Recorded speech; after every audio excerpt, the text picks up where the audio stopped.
Even the defending champion Warriors can use some depth, so Anderson Varejao is headed to Golden State. Welcome into your ESPN.com headlines. I'm Jen Latta, joined now by our NBA writer Brian Windhorst. Brian, the 33-year-old, played all 12 of his seasons with the Cavaliers. We're hearing that the Spurs were also interested in his services, so why Golden State?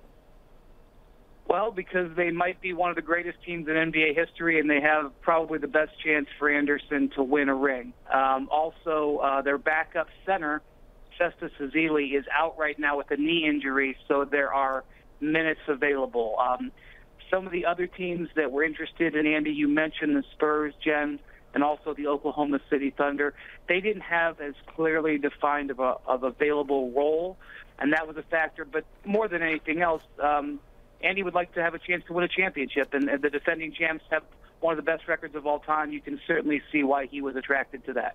We all saw that Warriors-Clippers game the other night. A lot of people looking forward to a potential series with those two teams. What will his value be to the Warriors?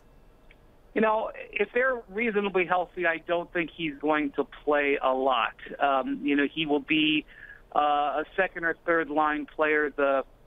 The Warriors play very small, and in that game with Andrew Bogut out, Draymond Green played center very effectively.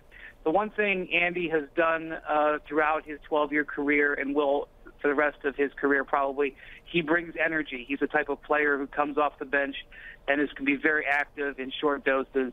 So I think that's where his specialty would be. I don't think he will get major minutes. If he does, the Warriors are in big trouble. But one thing to also point out, this really, really hits Cleveland fans where they live.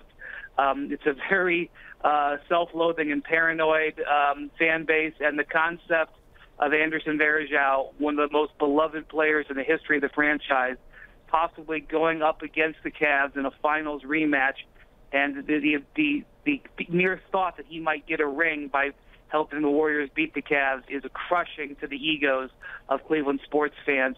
Many of them still have mixed emotions over Bernie Kosar leaving mid-season in the early 90s and getting a ring with the Dallas Cowboys. So this has really hit the Cleveland fans, and they're still trying to process this. Another interesting perspective of this acquisition, he was averaging career lows in points, rebounds, block shots, and minutes with his time in Cleveland. He is Brian Windhorst, our NBA writer, with the latest on Varejao to Golden State.